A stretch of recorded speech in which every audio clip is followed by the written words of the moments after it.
Welcome to the new channel. ये channel मैंने बनाया बस आप लोगों के साथ चिल करने के लिए। यहाँ पे हम कुछ रिएक्ट वगैरह कुछ नहीं करेंगे, कोई सीरियस बात नहीं होगी यहाँ पे हम बस चिल करेंगे, ठीक है। कल मैंने देखी पुष्पा टू एक हफ्ते उसके रिलीज के बाद, when the hype settle down, everybody had done roasting it. उसके बाद मैंने देखी पुष्पा 2। अब मैं क्या एक्सपेक्ट कर रहा था पुष्पा 2 से? मैं कुछ एक्सपेक्ट नहीं कर रहा था। आज से 4 साल पहले मैंने स्टार्ट करा था अपना साइकोलॉजी में मास्टर्स, और उस टाइम पे मेरा मास्टर्स था उदयपुर में। जब भी मैं उदयपुर जाता था, जब भी मैं वहाँ पे होटल वगैरह में रुकता था, तो मेरे पास होटल में सिर्फ एक चैनल था देखने के लिए, जो कि था gold mines. Now gold mines, if you the for the ones who do not know it, gold mines एक ऐसा चैनल जिसपे सिर्फ सिर्फ साउथ इंडियन मूवीज आती है। तो आई एम वो मैंने देखा है 2 साल लगातार, ठीक है, gold mines. So I'm very privy to what happens in the South Indian movie spectrum. तो मैं इसको कोई मूवी रिव्यूअर के हिसाब से बात नहीं करूंगा इस बारे में। मैं बात करूंगा as a simple audience member जो वहाँ बैठा हुआ था, जिसने ये चीज़ बहुत ज़्यादा एंजॉय करी है। He has considered this movie to be a genuine masterpiece. और मैं मजाक कर रहा हूँ। ये मूवी उतनी ही बुरी है जितनी तुम्हारी एक्सपेक्टेशंस है। तुम्हारी अगर कोई एक्सपेक्टेशंस नहीं है इस मूवी को लेके, then you will be in for a ride of a super hero who's just has a district to himself, who's ruling the district, who's doing whatever he wants. He has an enemy who's a loser, and that's the dynamic of this movie.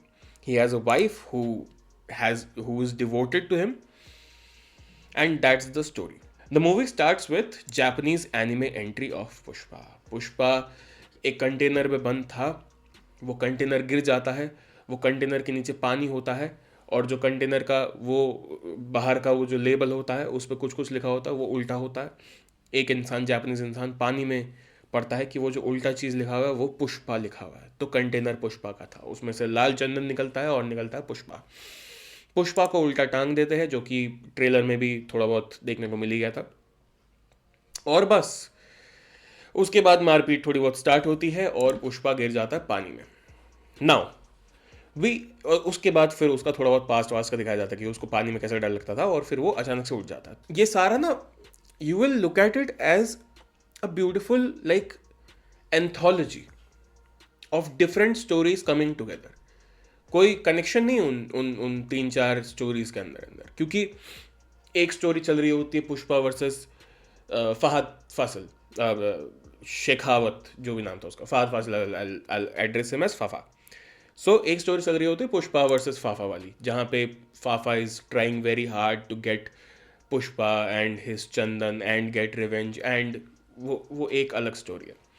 एक अलग story चल रही होती है पुष्पा के home minister के भांजे के साथ, क्योंकि होम मिनिस्टर का भांजा उसकी भांजी को उठा के ले जाता है, ऐसा कुछ चल रहा होता है वहाँ पे। एक स्टोरी चल रही होती है पुष्पा का फैमिली डायनामिक, जहाँ पे उसका फैमिली उसको एक्सेप्ट नहीं कर रही है, जो सारा सेटअप करा हुआ था पिछले पिछले पुष्पा में भी।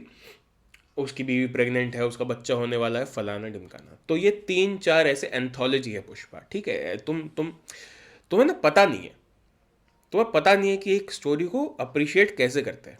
मैं बताता हूँ।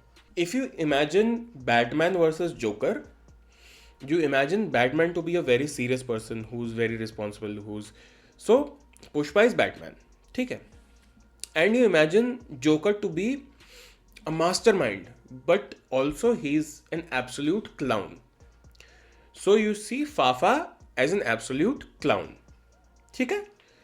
Fafa is a Haryanvi clown, and his entire role in this entire movie is just to mock the police force, is just to mock the Haryanvi accent, is just to mock any antagonist, any villain to an antagonist. खुश। इसके आगे फाफा पकड़ लेता है सबको, but Pushpa आता है, पुष्पा अपना मस्त मावा वावा चबाते हुए आता है थाने में। जितने भी पुलिस इंस्पेक्टर्स हैं सबको बोरी भर के पैसे थमाता है, बोलता तुम लोग आज से रिटायर्ड हो, तुम्हारे जितने पैसे बनने थे आज से लेकर till the end of your career, I am giving you all of it. He is a very दानी person, I am giving all of it, leave. सब चले जाते हैं रिटायरमेंट लेके, पुष्पा अपने लौंडों को भी छुड़ा देता है, क्योंकि उनमें से एक लौंडे की शादी हो रही होती है और वो शादी के लिए लेट हो रहा होता है, तो ऑफकोर्स पुष्पा जाएगा ना। जब फाफा पहुंचता है वो चौकी में, देखता है कोई है नहीं, कोई उसके पास नहीं बचा, सारे वर्कर्स पुष्पा ले गया, सारे पुलिस के कर्मचारियों को पुष्पा ने रिटायर करा दिया, तो वो कहता है कि मेरी ज़िंदगी में सिर्फ एक ही दिक्कत है, पुष्पा पुष्पा पुष्पा पुष्पा पुष्पा पुष्पा, तो गाना शुरू हो जाता है। ऐसे ही पुष्पा पुष्पा करके गाना शुरू हो जाता है। जब भी पुष्पा उसकी बीवी जो है श्रीवल्ली, उसको गलती से भी ऐसे छू भी लेता है, तो Srivalli feelings feelings feelings feelings करने लग जाती है और फिर फीलिंग्स वाला गाना शुरू हो जाता है। मूवी के स्टार्टिंग से ही कभी भी एक बंदा फोटो खींच रहा होता, तो हर जगह किसी किसी किसी किसी वाली बात उठ जाती कि तूने किसी करके फोटो खींची, नहीं तूने किसी करके नहीं फोटो खींची, तूने किसी करके फोटो खींची, मैंने तो किसी की आवाज़ सुनी। तो वो सेटअप हो जाता है बाद में किसी का गाना आएगा करके। तो गानों में कोई सेंस नहीं है। एक गाने में सेंस है, जो जतरा वाला सीक्वेंस था बाद में जाके, that was actually genuinely very good, very very like how it should have been represented, it was that. But apart from that कोई किसी गाने का कोई सेंस नहीं है, ठीक है। तो ये किसी वाली चीज़ चलती है, चलती रहती है, ठीक है। बाकी 3 गानों का सेटअप है मूवी में, बट कोई पे ऑफ नहीं है, ठीक है। अब एक जगह पे श्रीवल्ली कहती है, श्रीवल्ली का जो वो पुष्पा का जो भाई होता है, जो लेजिटिमेट भाई होता है, और पुष्पा इज इलेजिटिमेट, तो वो श्रीवल्ली को टॉन्ट वॉन्ट मारता है कि तुम्हारा तो कुल ही नहीं है, तुम्हारा तो कुछ भी नहीं है, पूजा करने गए वो होते हैं वो लोग। तो वहाँ पे श्रीवल्ली कहती है भगवान का कोई कुल गोत्र होता है क्या? पंडित जी कहते हैं नहीं, भगवान के ही सब होते हैं। तो वो कहते हैं पुष्पा ही भगवान है, पुष्पा भगवान जैसा ही तो है, तो भगवान के नाम से पुष्पा की पूजा कर लो। ग्रेट एनफ, वेरी वेरी धार्मिक, very like religiously टची, very very like touched my heart religiously. अच्छा, पूरी मूवी का प्लॉट इज कि श्रीवल्ली को पुष्पा की फोटो चाहिए सीएम के साथ, तो पुष्पा सीएम के पास जाता है, सीएम उसे को कहता है कि मैं तेरे जैसे छठे स्मगलर के साथ फोटो नहीं खिंचवाऊंगा, मेरी इमेज खराब हो जाएगी। जो अच्छी बात कहता है, फिर एक बुरी बात कह देता है कि तू अपनी बीवी की बात सुन के आया है मेरे साथ फोटो खिंचवाने के लिए, बीवी की बात नहीं सुनते, बीवी की बात सुनना अच्छी बात नहीं होती। तो पुष्पा की इस बात पे सनक जाती है कि जब तक मेरे पे थी बात तब तक तो ठीक थी, वैसे उसकी कोई ईगो वगैरह कुछ नहीं है, जब तक मेरे पे बात थी तब तक तो सब सही था, बट उसने श्रीवल्ली को बीच में खींचा, तो अब मैं चाहता हूँ कि तू जो मेरा दोस्त है, एक मिनिस्टर उसका दोस्त था, तू जो मेरा दोस्त है तू बनेगा CM, and that's the rest of the movie. तो अब the rest of the process is the rest of the story of this entire masterpiece of a movie is कि पुष्पा भेजता है होम मिनिस्टर के पास बहुत ढेर सारे पैसे, और होम मिनिस्टर को कहता है कि मेरा वाला जो मंत्री है उसको बना दो CM.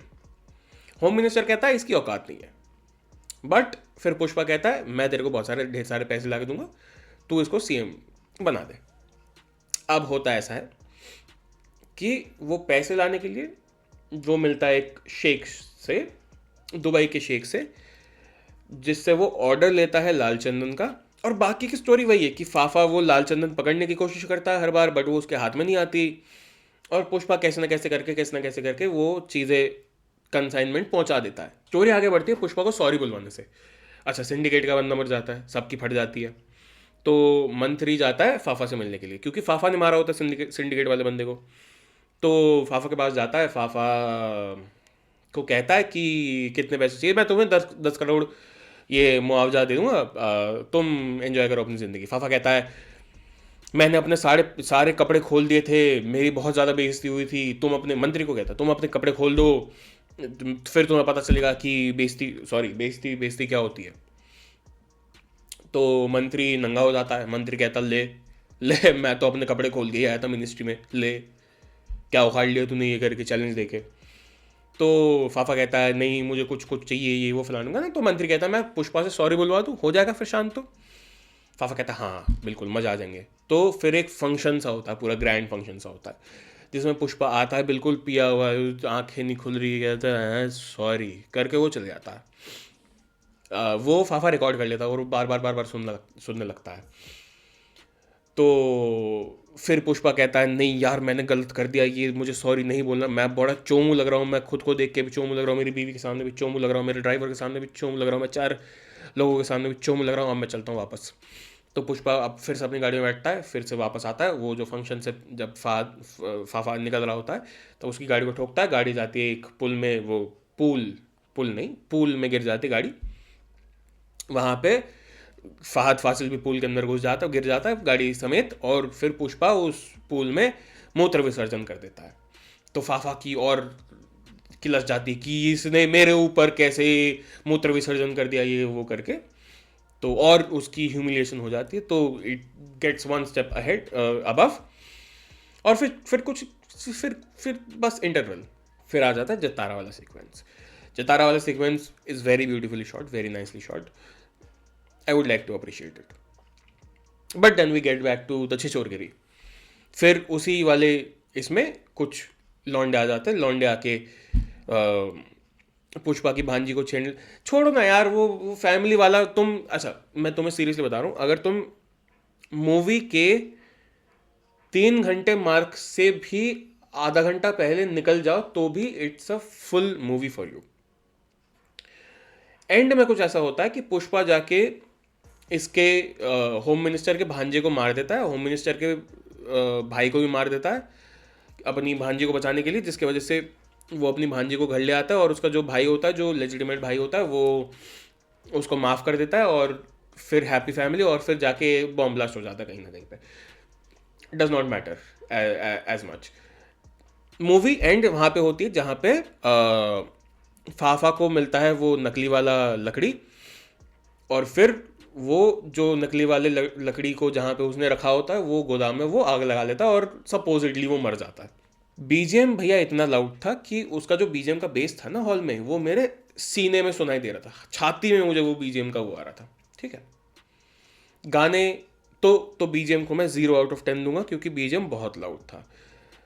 I am not being pretentious, I am being very serious with my review, क्योंकि मैं बहुत बहुत सीरियसली ये बात कर रहा हूँ। सॉन्ग्स बहुत बुरे थे, तो मैं बस 2 out of 10 दूंगा, सिर्फ वो 2 जाएंगे वो जतरा वाले गाने के लिए। ठीक है, एक्टिंग काफ़ी ओवर द टॉप थी, तो उसके लिए मैं 1 दूंगा out of 10। एक्शन पूरा जितना भी एक्शन तुम देखोगे बहुत अच्छा है, बट वो वायर वर्क पे है, वो पूरा वायर वर्क वाला एक्शन है। तो मैं अगर अभी किसी को मारने जाऊंगा तो वो ये जो आएगा ना, ये भी वायर से टंगा हुआ होगा मेरे हिसाब से। इस हिसाब से इन लोगों ने एक्शन करा है, तो मैं उसके लिए भी चलो 2 दे देता हूँ, क्योंकि अच्छा वेपन का अच्छा इस्तेमाल करा है इन लोगों ने। पूरी कहानी I would say maximum 3 out of 10। और लेकिन अगर if you are going to watch a typical South Indian movie, a typical South Indian movie that you watch on gold mines, then the experience will be an 8 out of 10 for you, because it's a genuine Bhojpuri masterpiece. Do not consider it as a movie of this country. Look at it as an alien movie.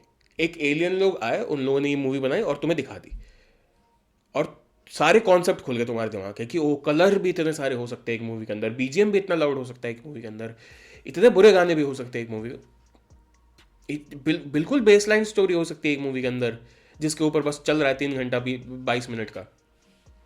तो उस हिसाब से अगर देखोगे as an alien movie, it's a solid 8 out of 10। मैं बस इतना कहना चाहूँगा कि इस मूवी ने इंडिया नेट करा है 690 करोड़, और वर्ल्ड वाइड करा है 1010 करोड़, 12 करोड़। तो it shows that people do want to watch like a full brain rot shitstorm, and if you also want to watch a Bhojpuri masterpiece, then go for it. That's my recommendation. I would just like to end it here. I would not like to drag this conversation anymore, and I will only be watching bad movies, horrible movies on this channel, और मैं सिर्फ उन्हीं के बारे में बात करूँगा। मुझे अच्छी मूवीज़ नहीं देखनी, मुझे आर्ट की वो कदर वगैरह नहीं करनी। एज एन ऑडियंस मैं हर बार जाऊँगा, मैंने कंतारा मिस कर दी, मैंने मार्टिन मिस कर दी, मेरे से गलती हो गई। बट इसके बाद से मैं सिर्फ बुरी मूवीज़ देखूँगा, जितनी भी बुरी मूवीज़ आएंगी, और मैं सिर्फ उन्हीं के बारे में बात करूँगा। And I will make sure that you also go and watch those movies. You, the 11 people who have subscribed to this new channel, will go and watch those movies. ठीक है, मिलते हैं अगले वीडियो में. मेन चैनल पे videos आती रहेंगी. ये चैनल बस तुम लोगों के लिए. Have fun. खाना वाना बनाओ, खाना वाना खाओ, एंजॉय करो जिंदगी. बाय.